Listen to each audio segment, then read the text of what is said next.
Hello students, welcome to you at physics classes. पिछले lecture में हम लोगों ने magnetic effects of current start किया था। आज हम लोग उसे कंटिन्यू कर रहे हैं। और पिछले लेक्चर में हम लोगों ने जो बेसिकली पढ़ा था वो मैग्नेट के प्रॉपर्टीज के बारे में देखा था।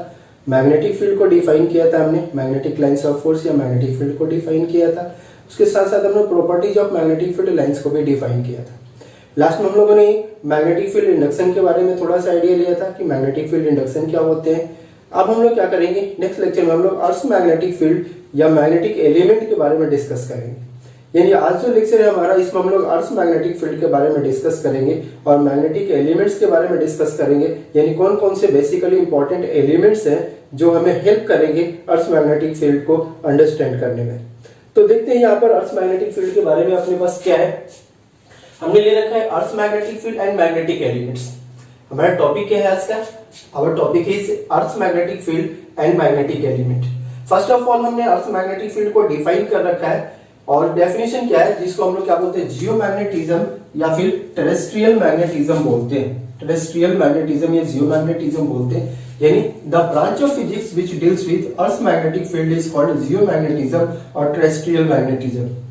यानी फिजिक्स के जिस ब्रांच में हम लोग अर्थ मैग्नेटिक फील्ड के बारे में डिस्कशन करते हैं, फिजिक्स के जिस ब्रांच में हम लोग अर्थ मैग्नेटिक फील्ड के बारे में डिस्कशन करते हैं, उस ब्रांच को जियोमैग्नेटिज्म या फिर टेरेस्ट्रियल मैग्नेटिज्म का नेम दिया है। There are three quantities required to specify the magnetic field of Earth। किस क्वांटिटीज की हम लोग बात करें, जो मैग्नेटिक एलिमेंट्स हैं, इन्हीं का हमने थ्री क्वांटिटीज का नेम मैग्नेटिक एलिमेंट्स दे दिया है। इसी को हम लोग वन बाय वन करके डिफाइन करेंगे।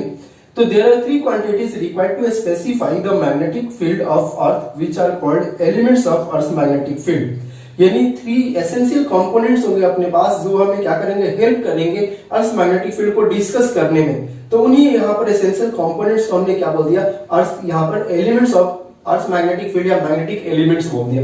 वो कौन कौन से मैग्नेटिक एलिमेंट है? एक अपने पास मैग्नेटिक डिक्लाइनेशन, जिसको हमने कैपिटल डी से रिप्रेजेंट किया। ये एंगल है अपने पास, ये मैग्नेटिक डिक्लाइनेशन है, magnetic deep that is inclination, ये दोनों के हैं एंगल हैं। तो फर्स्ट अपने पास मैग्नेटिक डिक्लाइनेशन, सेकंड है मैग्नेटिक डीप और इंक्लाइनेशन। मैग्नेटिक डिक्लाइनेशन को हम लोग कैपिटल डी से रिप्रेजेंट कर रहे हैं, मैग्नेटिक डीप या फिर इसको इंक्लाइनेशन भी बोलते हैं, इसको हम लोग कैपिटल आई से रिप्रेजेंट करें। बहुत सारे बुक्स में इनको थीटा फाई से रिप्रेजेंट किया गया, लेकिन हम लोगों ने यहाँ पर मैग्नेटिक डिक्लाइनेशन को कैपिटल डी और मैग्नेटिक डीप या फिर इंक्लाइनेशन को कैपिटल आई से रिप्रेजेंट किया। उसके साथ साथ हमने थर्ड मैग्नेटिक एलिमेंट ले रखा है जो कि horizontal component of earth magnetic field है, जिसको BH से रिप्रेजेंट कर रखा है। B that is magnetic field, H that is horizontal component. तो यहाँ पर हम लोग वर्टिकल कंपोनेंट को भी देखेंगे, लेकिन हॉरिजॉन्टल कंपोनेंट हमने ले रखा है क्योंकि ये हमें हेल्प करेंगे अर्थ मैग्नेटिक फील्ड को स्टडी करने में। तो बेसिकली हम लोगों ने यहाँ पर देखा कि जियोमैग्नेटिज्म या फिर टेरेस्ट्रियल मैग्नेटिज्म क्या है। ये फिजिक्स का ऐसा ब्रांच है जहां पर हम लोग क्या करते हैं, अर्थ मैग्नेटिक फील्ड को डिस्कस करेंगे। थ्री एसेंशियल कंपोनेंट्स होंगे जो हमें अर्थ मैग्नेटिक फील्ड को डिस्कस करने में हेल्प करेंगे। वो कौन कौन से एसेंशियल कंपोनेंट्स हैं? एक तो मैग्नेटिक डिक्लाइनेशन है, जिसको कैपिटल डी से रिप्रेजेंट करेंगे। एक मैग्नेटिक डीप या फिर उसका दूसरा नेम इंक्लाइनेशन भी है, जिसको कैपिटल आई से रिप्रेजेंट करेंगे। और एक horizontal component of earth magnetic field होगा, जिसको हमने BH से रिप्रेजेंट कर दिया।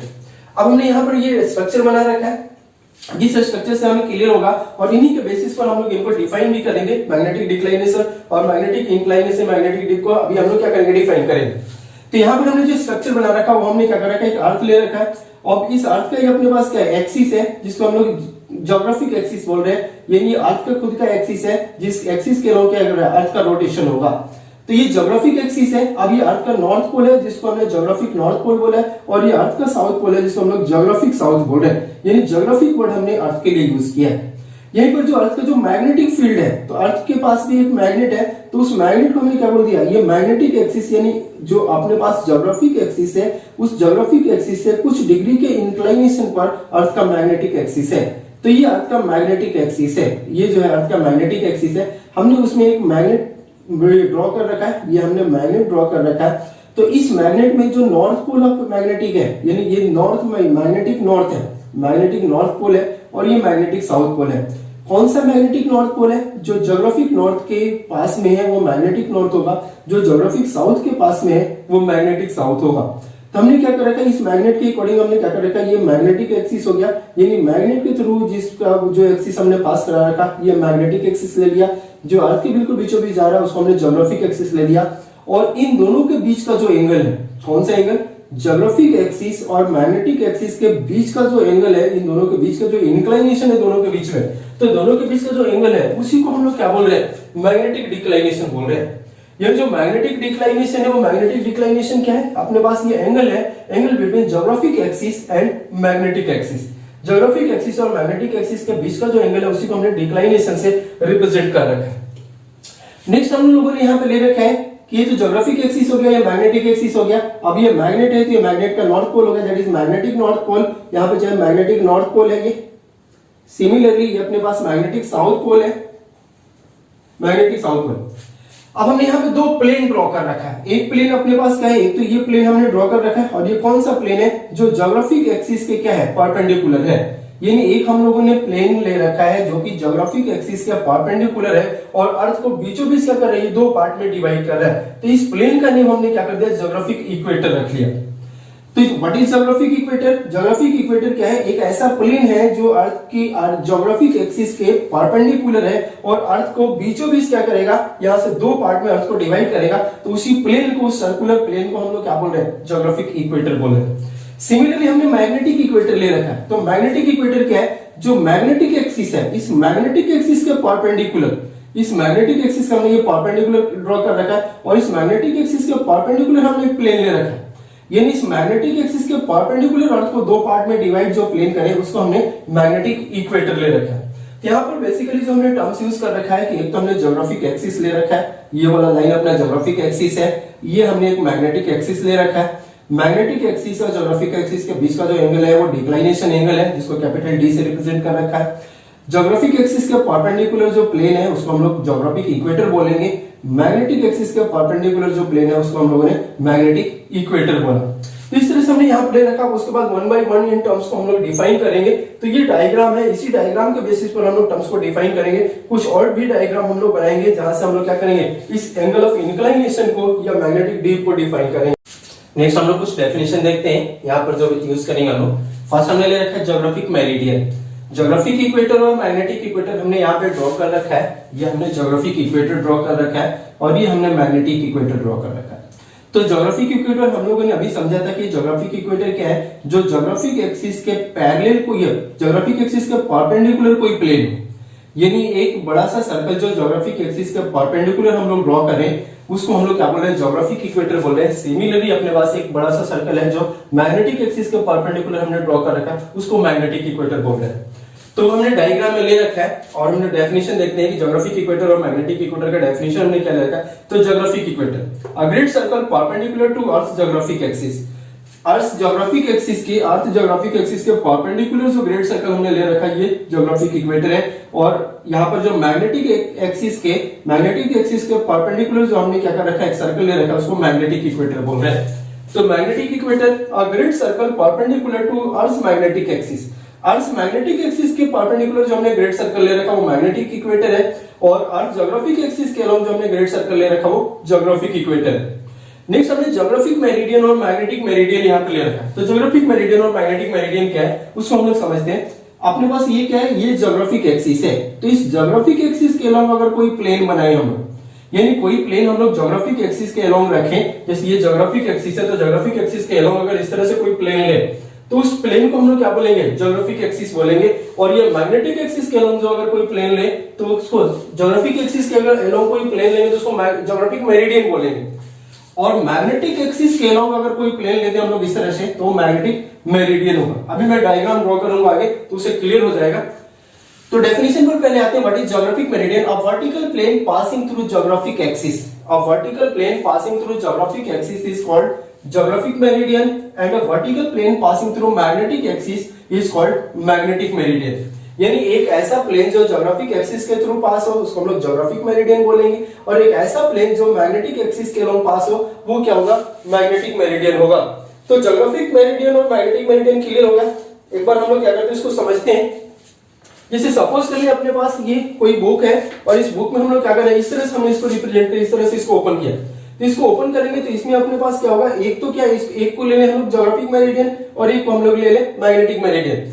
यानी इसके लॉन्ग जो है अपने पास इसके बीच से क्या होगा, एक प्लेन पास होगा, ये एक्सिस पास होगा, उस एक्सिस के लॉन्ग ये वर्टिकल प्लेन हमने ले लिया, ये वर्टिकल प्लेन मैग्नेटिक एक्सिस के लॉन्ग है, ये वर्टिकल प्लेन अपने ज्योग्राफिक एक्सिस के लॉन्ग है, और इन दोनों के जो बीच का एंगल है ये अपने पास डी आई है। ये जो डी हमने एंगल ले रखा है वो इन दोनों के बीच का एंगल है। आगे हम लोग डायग्राम से भी इनको रिप्रेजेंट करेंगे, तो वहां चेक करेंगे किस तरह से कंडीशन होगा। तो यहाँ पर हम लोगों ने मेनली 4 डेफिनेशन चेक किया।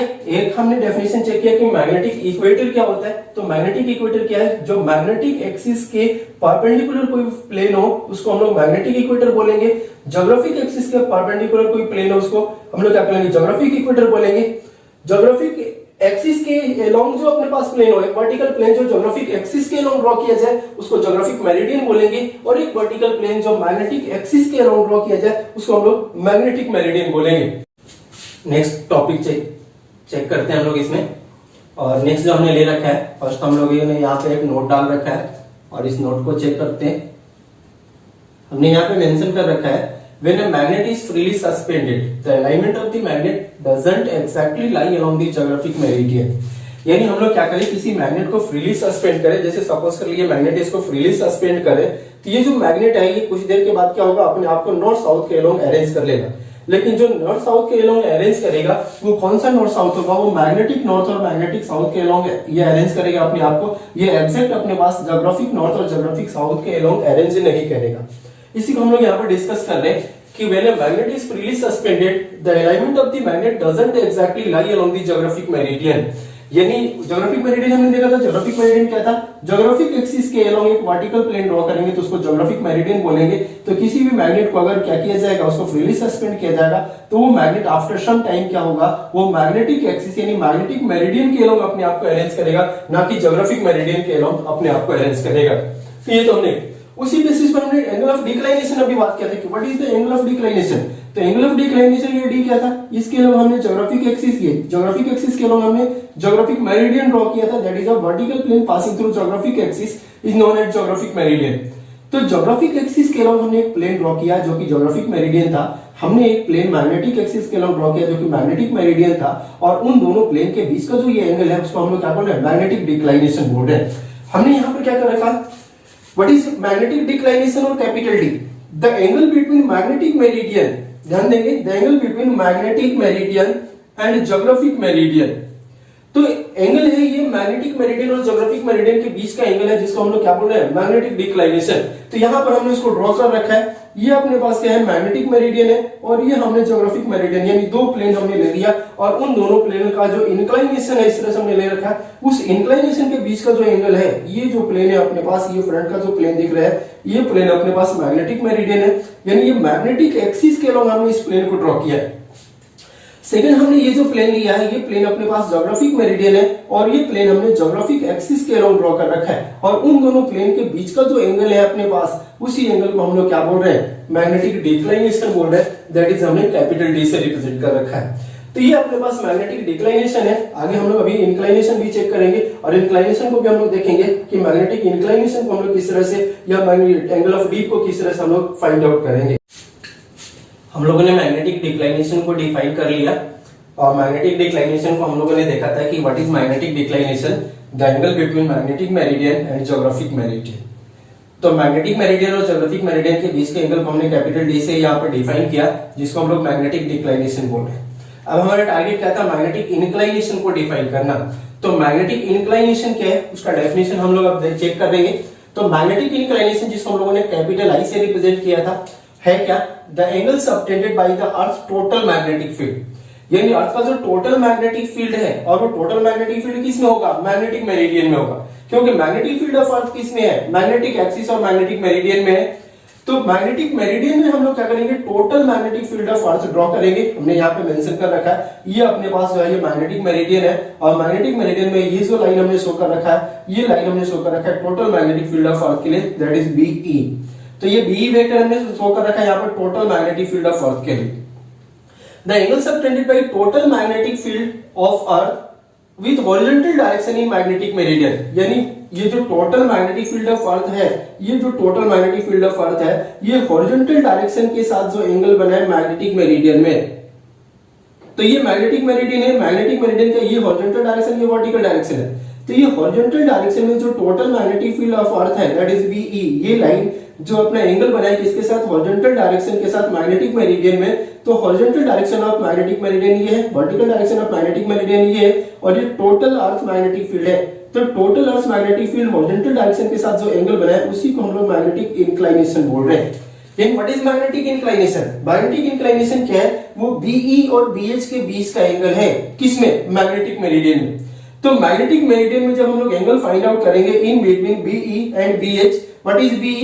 B that is the total magnetic field of Earth, and what is BH? BH that is horizontal component of Earth's magnetic field, and what is BB? BB is vertical component of Earth's magnetic field. The angle between BE and BH is known as magnetic inclination. तो हमने उसी को यहाँ पर define किया है, the angle subtended by Earth's total magnetic field that is BE with horizontal direction in magnetic meridian is called magnetic inclination, that is capital M. Next है horizontal component of earth magnetic field that is BH. BH हमने यहाँ पर लिख रखा है, इसके बारे में थोड़ा सा देखते हैं कि what is BH, that is horizontal component of earth magnetic field. इसी बी को हमने दो कंपोनेंट में डिवाइड कर दिया, एक हमने बीएच ले लिया और एक बीवी ले लिया। The component of earth magnetic field along horizontal direction in magnetic meridian. What is horizontal component of earth magnetic field?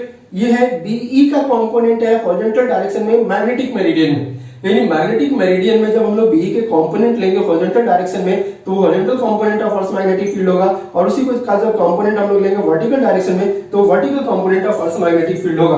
अब हम लोग थोड़ी सी मैथमेटिक्स चेक करेंगे इनके बारे में। हम लोग बी फाइंड आउट करेंगे, BH in terms of B लिखेंगे, BB in terms of B लिखेंगे, तो इसके बारे में थोड़ा सा मैथमेटिक्स हम लोग चेक करेंगे। तो नेक्स्ट हम लोग चेक करते हैं, हमने थोड़ा सा मैथमेटिक्स हमें चेक करना है। हमने देखा था कि बी क्या है, टोटल मैग्नेटिक फील्ड ऑफ अर्थ है मैग्नेटिक मेरिडियन में, और बीएच क्या है, इसी का हॉरिजॉन्टल कंपोनेंट है मैग्नेटिक मेरिडियन में, और बीवी क्या है, इसी बीई का वर्टिकल कंपोनेंट है मैग्नेटिक मेरिडियन में। तो हॉरिजॉन्टल कंपोनेंट हम लोग जब लिखेंगे तो हॉरिजॉन्टल बी को रिजॉल्व करेंगे, तो बी को हॉरिजॉन्टल और वर्टिकल में रिजॉल्व करेंगे। तो जब हॉरिजॉन्टल में रिजॉल्व करेंगे तो क्या आ जाएगा, बीएच है, और बीएच का हो जाएगा बीई कॉस आई, क्योंकि इन दोनों के बीच का एंगल क्या है, आई है। तो what is BH? BH is equal to BE cos I. Similarly what is BV, that is vertical component, तो BV is BE sine I. अब इस सेकंड इक्वेशन को फर्स्ट इक्वेशन से डिवाइड कर देते हैं, तो यानी इक्वेशन 2 डिवाइडेड बाय इक्वेशन 1। इसको जब डिवाइड करेंगे तो यहाँ पे क्या जाएगा अपने पास राइट हैंड साइड में B sine I by B cos I, तो यह जाएगा tan आई। बीई से बीई कैंसिल आउट हो जाएगा, तो ये बी से तो sine I by cos I that is tan I, और equals to BB by BH. तो यहां से हमने क्या कर लिया, tan आई फाइंड आउट कर लिया, tan आई हम लोग निकाल चुके। सेकंड हम लोग क्या करें, यहां से अगर इसका होल स्क्वायर लेकर के ऐड कर दे, तो होल स्क्वायर लेकर के ऐड करेंगे तो व्हाट इज बीई, यानी ये हो जाएगा BH whole square plus BV whole square, और राइट हैंड साइड में आ जाएगा अपने पास BE whole square cos square I plus BE whole square sine square I. यहां से अगर हम लोग बीई होल स्क्वायर कॉमन ले ले राइट हैंड साइड से, तो यह आ जाएगा sign square I plus cos square आई, और साइन स्क्वायर आई या sine square theta plus cos square theta 1 होता है, तो इसका मीनिंग क्या होगा, ये बीई होल स्क्वायर आ गया, और लेफ्ट हैंड साइड में BH whole square plus BV whole square है। तो BH whole square plus BV whole square किसके इक्वल आ गया अपने पास, BH whole square plus BV whole square, ये बी होल स्क्वायर के इक्वल आ गया। तो यहां से बीई फाइंड आउट कर सकते हैं in terms of BH and BV, तो वो आ जाएगा BH whole square plus BE BV whole square. तो ये हमने total magnetic field of earth find out कर लिया in terms of horizontal and vertical component. तो total magnetic field of earth in terms of horizontal and vertical component हम लोग find out कर चुके हैं। सेकंड यहां पर हम लोग tan of i that is बीवी बाय बीएच, यानी वर्टिकल बाय हॉरिजॉन्टल कंपोनेंट यहां से tan ऑफ i, और ये tan ऑफ i हमें क्या बता रहा है, डायरेक्शन को शो कर रहा है, किसके डायरेक्शन को शो कर रहा है, टोटल मैग्नेटिक फील्ड के डायरेक्शन को शो कर रहा है। यानी यहां से हम लोग ये एंगल फाइंड आउट कर सकते हैं कितने डिग्री के एंगल पर ये टोटल मैग्नेटिक फील्ड इंक्लाइन है, और सेकंड इस टोटल मैग्नेटिक फील्ड का मैग्नीट्यूड कितना होगा। तो इन टर्म्स ऑफ हमने हॉरिजॉन्टल एंड वर्टिकल के फॉर्म में हमने ये फॉर्मूला बना लिया। तो दो फॉर्मूला हम लोग यहां से बना चुके हैं, एक तो फॉर्मूला ये होगा जो कि direction of total magnetic field को शो करेगा, और एक फॉर्मूला हमने यहां से ये बना लिया जो कि हमें magnitude of total magnetic field को शो करेगा। तो हमने यहां पर देख लिया कि इनको बीई बीएच और बीवी को किस तरह से रिप्रेजेंट करना है, बीई बीएच और बीवी है क्या, और इनको किस तरह से हम लोग यूज करेंगे अपने कैलकुलेशन में। तो ये फॉर्मूला हम लोग ध्यान में रखेंगे। इन फॉर्मूले पर कुछ कंडीशन चेक करते हैं, तो उस कंडीशन को यहाँ पर देख लेते हैं कि वो कंडीशन क्या होंगी अपने पास। तो हम लोग लेंगे यहाँ पर दो कंडीशन लेंगे, एक तो इक्वेटर और पोल की बात करें, तो एट इक्वेटर तो जब हम लोग इक्वेटर पे बात करेंगे तो इक्वेटर पर जो अपने पास आई है, ये आई क्या होगा, 0 डिग्री होगा। तो इक्वेटर पर आई 0 डिग्री होगा। इसका मीनिंग क्या है कि हमने अभी लिखा था BH लिखा था। What is BH? BH is BE cos I। BH यानी horizontal component in terms of total magnetic field, BH is BE cos I। और यहाँ पर I 0 हो गया। इसका मीनिंग क्या हो गया कि ये BE cos 0 हो जाएगा और cos 0 1 होता है तो ये BE के इक्वल हो जाएगा। इसका मीनिंग क्या है कि BH जो होगा वो BE के इक्वल होगा, यानी हॉरिजॉन्टल कंपोनेंट ही सिर्फ अवेलेबल होगा इक्वेटर पर। इक्वेटर पर जो टोटल मैग्नेटिक फील्ड ऑफ अर्थ है वो किसके इक्वल होगा, हॉरिजॉन्टल कंपोनेंट के इक्वल हो जाएगा। और दूसरी तरफ अगर हम वर्टिकल कंपोनेंट चेक करेंगे तो ये क्या था अपने पास BE sin I, और I 0 है तो ये कितना हो जाएगा BE sin 0, और sin 0 0 होता है तो ये टोटल कितना हो गया 0, यानी वर्टिकल कंपोनेंट इक्वेटर पर क्या होगा, 0 होगा। तो इक्वेटर पर हमें क्या करना है, मैग्नेटिक इंक्लिनेशन को 0 पुट कर देना है। तो इक्वेटर पर हमें क्या मिलेगा, horizontal component total magnetic field के इक्वल हो जाएगा और वर्टिकल कंपोनेंट इक्वेटर पर क्या होगा, 0 होगा। सिमिलरली एट पोल्स निकालते हैं, एट पोल्स। तो पोल्स पर जब हम लोग बात करेंगे तो वहां पर आई कितना होगा, 90 डिग्री होगा। तो आई जब 90 डिग्री होगा तो अपने पास BH कितना जाएगा, तो BH यहां पर क्या हो जाएगा, BE cos I, and cos I is 90 degree तो cos 90 0 होता है। इसका मीनिंग क्या है कि पोल्स पर अपने पास BH क्या मिलेगा, 0 मिलेगा। पोल्स पर BH 0 हो गया। सिमिलरली अगर हम लोग क्या करें, यहां से V निकालें, वर्टिकल कंपोनेंट निकालें, तो VB is BE sin I and I is 90 degree, sin 91 होता है तो BB किसके इक्वल आ गया, BE के इक्वल आ गया। यानी पोल की अगर बात करें तो पोल पर क्या होगा, वर्टिकल कंपोनेंट यानी टोटल मैग्नेटिक फील्ड जो होगा वर्टिकल में कन्वर्ट हो जाएगा पोल पर, और टोटल मैग्नेटिक फील्ड अपने पास इक्वेटर पर कन्वर्ट हो जाएगा किसमें, हॉरिजॉन्टल कंपोनेंट में। तो इस तरह से हम लोग क्या कर सकते हैं, इसको फाइंड आउट कर सकते हैं। अब इस पर बेस्ड हम लोग एक न्यूमेरिकल चेक करेंगे। ये तो हमने कंडीशन चेक कर लिया कि डायरेक्ट अगर अपने पास न्यूमेरिकल इक्वेटर और पोल्स के दिए जाएंगे तो हम लोग डायरेक्ट ये फॉर्मूला यूज करेंगे। अब हम लोग इस पर बेस्ड एक सिंपल सा न्यूमेरिकल चेक करते हैं कि किस तरह से हमें इनको यूज। नेक्स्ट हम लोगों ने एक प्रॉब्लम ले रखा है जो कि अर्थ मैग्नेटिक फील्ड पर बेस्ड है। चेक करते हैं, the horizontal and vertical component of earth magnetic field at a place are. Horizontal component अपने पास जो गिवन है अर्थ मैग्नेटिक फील्ड का, दैट इज BH गिवन है, और हॉरिजॉन्टल कंपोनेंट गिवन है 0.15 गॉस। ये कैपिटल G गॉस है, और हमने चेक किया था कि ये क्या है, मैग्नेटिक इंडक्शन का सीजीएस यूनिट है गॉस। नेक्स्ट अपने पास वर्टिकल कंपोनेंट की अगर हम लोग बात करें तो VB अपने पास गिवन है, और VB कितना है 0.26 गॉस। यानी ये हॉरिजॉन्टल कंपोनेंट है, ये vertical component. Calculate the angle of D। Angle of D find out करना है। इसका मीनिंग क्या है, magnetic inclination angle find out करना है, that is I, and resultant magnetic field find out करना है, that is BE find out करना है हमें कि व्हाट इज BE। तो ये दो हमें फाइंड आउट करना है। तो चेक करते हैं, हमने अभी एक रिजल्ट बनाया था कि जहां से हमने देखा था कि tan I किसके इक्वल है, तो tan I अपने पास vertical component of magnetic field divided by horizontal component of magnetic field के इक्वल था। इसका मीनिंग क्या है कि यहां से tan I कितना आ जाएगा, tan I is equals to BB अपने पास कितना है 0.26 है, और BH कितना है 0.15 है। इसको फर्दर सॉल्व करेंगे तो ये 26/15 आ जाएगा, और इसको अगर सॉल्व करेंगे तो ये आ जाएगा 1.732 अप्रोक्सीमेटली। तो इसका मीनिंग क्या है कि 1.732 किसके इक्वल है, ये √3 के इक्वल है। तो √3 के इक्वल है तो कितना आ गया हमारे पास, ये आ गया tan I is equals to √3, और tan कितने का वैल्यू √3 होता है, तो ये tan 60 डिग्री का वैल्यू √3 होता है। तो इसका मीनिंग क्या है कि अगर इसको कंपेयर करें तो tan I और यहां से tan 60, तो व्हाट इज I, तो I is equals to 60 degree. तो यहां से I हमने 60 डिग्री निकाल लिया। तो फर्स्ट पार्ट का तो आंसर हमें मिल गया कि व्हाट इज मैग्नेटिक, ये जो इंक्लिनेशन है तो मैग्नेटिक इंक्लिनेशन 60 डिग्री है। अब हमें total magnetic field find out करना है। तो टोटल मैग्नेटिक फील्ड के लिए भी अभी हमने फॉर्मूला बनाया था, व्हाट इज BE, तो BE is √BH² plus BV²। तो √BH², BH कितना अपने पास 0.15 है, तो 0.15 होल स्क्वायर प्लस, और ये BB है 0.26, तो 0.26 होल स्क्वायर। फर्दर इसको सॉल्व करेंगे, तो फर्दर अगर सॉल्व करेंगे इसको तो ये आ जाएगा अपने पास √ ये आ जाएगा 15 मल्टीप्लाई 15 दैट इज 225, तो 0.0225 प्लस इसका होल स्क्वायर करेंगे तो 26 का होल स्क्वायर 676 होता है, तो 0.67 ये 0.0676 आएगा, 0.0676।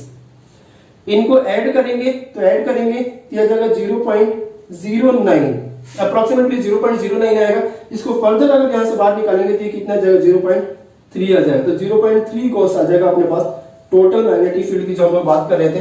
तो टोटल मैग्नेटिक फील्ड आ जाएगा 0.3 गॉस। तो दोनों पार्ट हम लोग सॉल्व कर चुके हैं। यानी हमें एक तो मैग्नेटिक इंक्लिनेशन फाइंड आउट करना था जो कि 60 डिग्री है, और total resultant magnetic field of earth find out करना था जो कि 0.3 गॉस है। तो दो फॉर्मूले हम लोगों ने देखा था। एक तो फॉर्मूला हमने ये चेक किया था, इस फॉर्मूले के अकॉर्डिंग हमने मैग्नेटिक इंक्लिनेशन फाइंड आउट कर लिया, और एक रिजल्टेंट मैग्नेटिक फील्ड का फॉर्मूला था इन terms of vertical and horizontal component. इस बेसिस पर हमने क्या कर लिया, resultant magnetic field of earth find out कर लिया जो कि 0.3 गॉस के इक्वल है। तो इस तरह से हम लोगों ने क्या किया, आज हम लोगों ने मैग्नेटिक फील्ड ऑफ अर्थ और मैग्नेटिक एलिमेंट्स के बारे में डिस्कस किया कि किस तरह से अर्थ के अलोंग मैग्नेटिक फील्ड काम करते हैं और क्या क्या सिचुएशंस होते हैं, क्या क्या हमने यहाँ पर डेफिनेशन सारे नोट किए। तो इस तरह से हम लोगों ने यहाँ पे चेक किया।